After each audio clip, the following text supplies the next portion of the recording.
أعوذ بالله من الشيطان الرجيم بسم الله الرحمن الرحيم أياما معدودات فمن كان منكم مريضا أو على سفر فعدة من أيام أخر وعلى الذين يطيقونه فدية طعام مسكين فمن تتبع خيرا فهو خير له وأن تصوموا خير لكم إن كنتم تعلمون صدق الله مولانا العظيم وصدق رسوله النبي الكريم ونحن على ذلك من الشاهدين والشاكرين والحمد لله رب العالمين۔ قرآن پاک سے سورہ بقرہ کی آیت نمبر 184 تلاوت کی گئی۔ اللہ تعالیٰ سے دعا کرتا ہوں کہ مجھے سچ کہنے کی، ہم سب کو سمجھنے کی اور ہم سب کو ان آیات مبارکہ پر عمل کرنے کی توفیق عطا فرمائے۔ یہ آیات کا ایک تسلسل ہے، مجموعی طور پہ 6 آیات ہیں جن میں رمضان المبارک کے روزوں کی فرضیت کے احکامات جاری ہوئے ہیں۔ اس سے پچھلی آیت میں روزے کی فرضیت کا حکم آیا تھا اور اس آیت میں اس کے تفصیلی احکامات آ رہے ہیں۔ پچھلی آیت میں کہا گیا تھا کہ یا ایھا الذین آمنوا کتب علیکم الصیام کما کتب علی الذین من قبلکم لعلکم تتقون، اور اب کہا جا رہا ہے کہ ایاما معدودات۔ وہاں بتایا گیا کہ روزے فرض کیے گئے ہیں اور یہاں یہ بتایا جا رہا ہے کہ یہ گنتی کے کچھ دن ہیں، ایام معدودات۔ ایام معدودات کے جو 2 الفاظ ہیں ایام اور معدودات، ان کی تشریح بھی مفسرین نے مختلف طریقے سے کی ہے۔ بعض مفسرین کہتے ہیں کہ ایام معدودات سے مراد یہ ہے کہ وہ جو روزے اللہ کے نبی صلی اللہ علیہ وسلم نے مدینہ میں آ کر شروع کیے تھے، جن کو ایام بیس کے روزے کہتے ہیں، اور صحابہ کو بھی ترغیب دی تھی کہ آپ یہ روزہ رکھیں۔ تو لوگ کہتے ہیں کہ بعض مفسرین کہتے ہیں پہلے وہ روزے فرض ہوئے تھے اور یہ روزے بعد میں فرض ہوئے۔ چونکہ وہ روزے پہلے فرض ہوئے تھے تو یہ جو 2 آیات ہیں، ان دونوں آیات میں ان روزوں کی فرضیت کے بارے میں احکامات آ رہے ہیں، اور اس کے بعد کی جو آیات ہیں ان میں پھر جو باقی رمضان کے روزے ہیں جن میں باقاعدہ رمضان کے مہینے کے نام کے ساتھ روزوں کی فرضیت کی بات آئے گی، وہ روزے وہاں پر فرض ہوں گے۔ ڈاکٹر اسرار احمد صاحب اپنی تفسیر بیان القرآن میں فرماتے ہیں کہ ایام معدودات کے جو لفظی معنی بنتے ہیں وہ گنتی کے چند دن، اور معدودات کا لفظ استعمال ہوتا ہے 3 سے 10 دن کے لیے۔ اور یہاں سے وہ یہ بات کرتے ہیں کہ میرے ذہن میں یہ بات آئی کہ یہاں پر جو بات کہی گئی ہے وہ رمضان کے روزوں کے لیے نہیں کہی گئی، بلکہ اس سے پہلے نبی اکرم صلی اللہ علیہ وسلم جو ایام بیس کے روزے رکھا کرتے تھے ان کے لیے کہی گئی ہے۔ اور کہتے ہیں کہ یہ بات میرے ذہن میں پہلے سے کھٹک رہی تھی لیکن میں کہنے کی جرت نہیں کر رہا تھا۔ پھر کہنے لگے کہ انور شاہ کشمیری رحمۃ اللہ علیہ کا ایک مضمون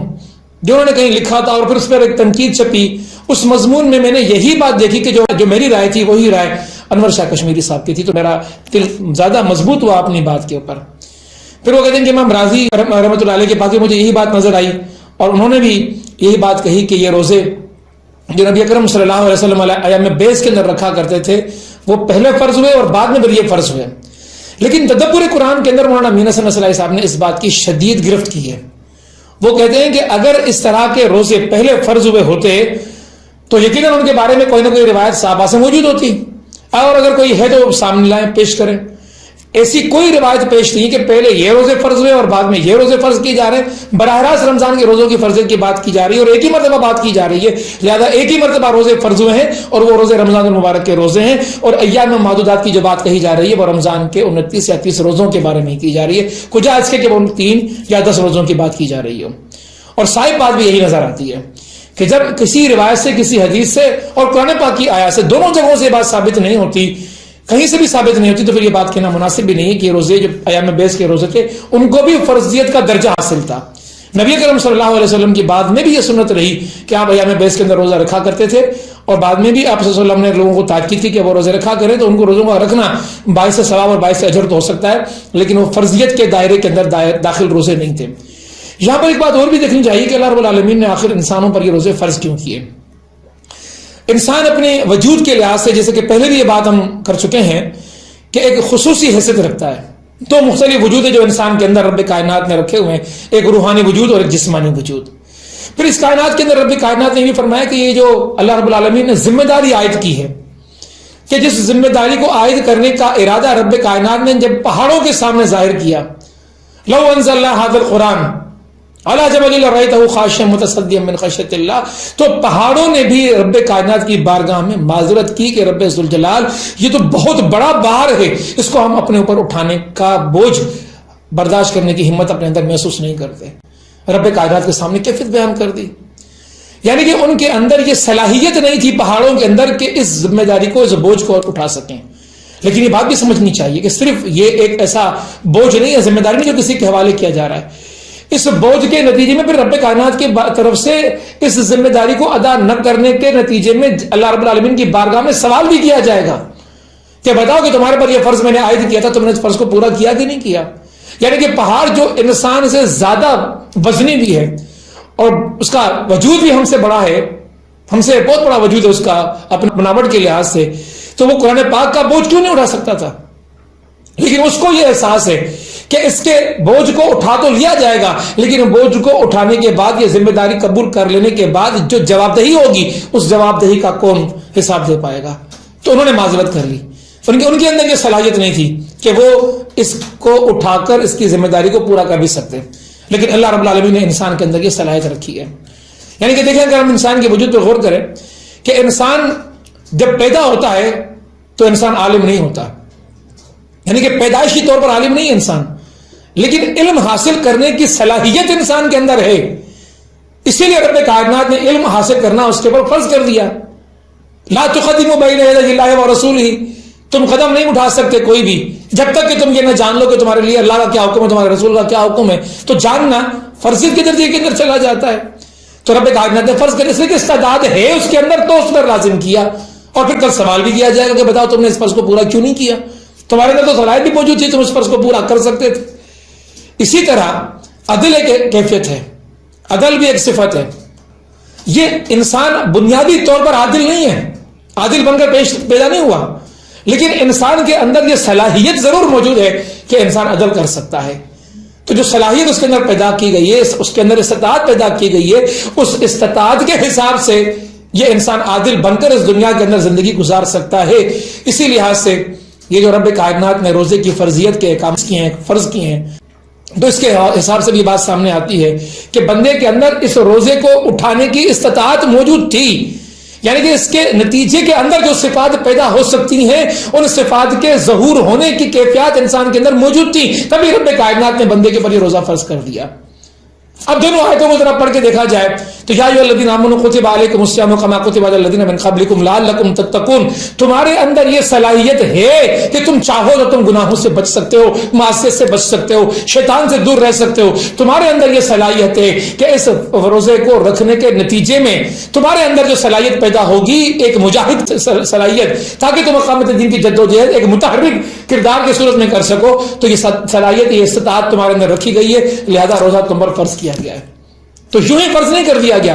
استطاعت ہے تو فرض کیا گیا، ضرورت ہے تو فرض کیا گیا، کیونکہ اس کے بغیر تم اپنے نفس کو، وہ جو اس کے اندر توازن ہے جسم کا اور روح کا، اس کو قائم نہیں رکھ پاؤ گے۔ اب ہم اس بیس کے اندر چلتے ہیں کہ یہاں پر فرمایا کہ ایام معدودات، یہ گنتی کے دن ہیں، پھر واضح ہوگا کہ گنتی کے دن رمضان کے روزوں کے لیے کہا جا رہا ہے، تو پھر اگلا حکم یہ آیا کہ فمن کان منکم مریضا وعلی سفر، لیکن اگر تم میں سے کوئی مریض ہو یا سفر کی حالت کے اندر ہو تو یہ روزے وہ بعد کے دنوں میں بھی رکھ سکتا ہے۔ مقصد ہے روزہ رکھنا، ایسا نہیں کہ انسان کی کیفیت، اس کا وجود اس حالت میں نہیں ہے کہ انسان روزہ رکھ سکے، اس کو بخار ہے، اس کو تکلیف ہے، اس کو بیماری ہے، ایسی بیماری کا روزہ نہیں رکھ پا رہا، تو پھر اس کے لیے حکم آ گیا کہ جب یہ بیماری کی کیفیات تمہاری دور ہو جائیں تو تمہیں وہ تعداد پوری کرنی ہے، وہ روزے تمہیں رکھنے ہیں۔ یا پھر سفر کی بات آ گئی کہ انسان سفر کی حالت میں ہے، تو سفر، اس دور کا جو سفر تھا جب یہ روزے فرض کیے جا رہے تھے، بڑا مشقت والا سفر تھا، مشین تو ایجاد ہی نہیں ہوئی تھی، یہ سفر تو ہوتا تھا گھوڑوں کے اوپر، یہ سفر تو ہوتا تھا اونٹوں کے اوپر، اور اونٹوں اور گھوڑوں میں بندہ کیا اپنے ساتھ لے کر جا سکتا ہے، اور پھر کئی دنوں رات کا سفر، مہینوں کا سفر۔ تو سفر کی ان حالتوں کے اندر انسان اگر روزے کی کیفیت کے اندر ہو تو جسم اس پسینے کے اندر، اس بدبو کے اندر، جو پسینے کی صورت کے اندر پیدا ہوتی ہے انسان کے اوپر، سفر کی تھکاوٹ، انسان اس روزے کو رکھنے کی کیفیت کے اندر نہیں ہو سکتا۔ تو اللہ رب العالمین کی طرف سے یہ رخصت دی جا رہی ہے. روزے فرض تو ہیں تمہارے پر، لیکن اس مہینے کے ان روزوں کی ادائیگی کے دوران اگر ان دو کیفیتوں میں کوئی ایک کیفیت تمہارے اوپر گزر رہی ہے کہ یا تو تم بیماری کے عالم کے اندر ہو یا پھر تم سفر کی حالت کے اندر ہو، تو پھر تمہیں اختیار دیا جاتا ہے کہ تم رمضان کے روزے چھوڑ دو،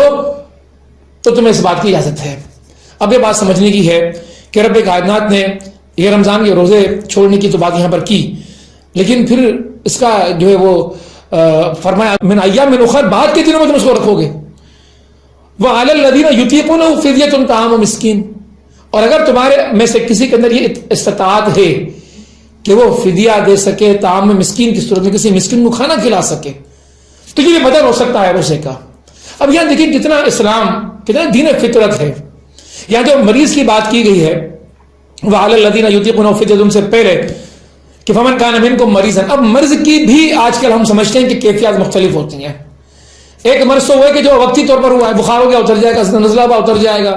کوئی ریئیکشن ہوا اتر جائے گا، کوئی زخم لگا ختم ہو جائے گا، الٹیاں ہو گئی ختم ہو جائے گا. لیکن بعض اوقات امراض ایسے بھی ہوتے ہیں جو لمبے چلتے ہیں. جیسے آج کل کے دور میں ہم دیکھتے ہیں کہ لوگ شوگر کے پیشنٹس ہوتے ہیں، اور شوگر بھی بڑی ہائی ان کی شوگر رہتی ہے. اگر وہ روزہ رکھتے ہیں تو روزے کی کیفیت کے اندر شوگر لو ہونے کی صورت میں ان کی زندگی کو خطرہ لا کے، تو اس طرح کی حالات سے اگر کوئی لوگ گزر رہے ہیں کہ وہ روزہ رکھنے کی صلاحیت ان کے اندر اس حوالے سے نہیں ہے کہ وہ مجبور ہیں، طاقت نہیں رکھتے،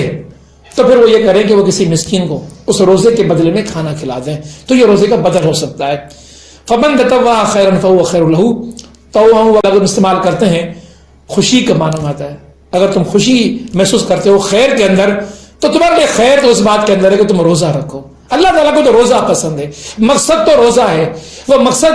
فدیے کی صورت میں، طعام مسکین کی صورت میں پورا نہیں ہو سکتا. اگر تمہارے اندر خواہش ہے، ہمت اپنے اندر رکھتے ہو، تو تم روزہ رکھو. وان تصوموا خیر لکم، تم روزہ رکھو، یہ روزہ تمہارے لیے خیر ہے اگر تم یہ جان سکو کہ ان کنتم تعلمون کہ تمہارے لیے کتنا بہتر ہے. اللہ کے نبی صلی اللہ علیہ وسلم نے اس روزے کے بارے میں بڑے وضاحت سے احکامات بیان فرمائے ہیں، اور ان احکامات میں یہ بھی احکامات آتے ہیں کہ یہ جو روزہ ہے اگر ایمان اور احتساب کے جذبات کے ساتھ رکھا جائے تو گزشتہ زندگی کے سارے گناہ معاف ہو جاتے ہیں.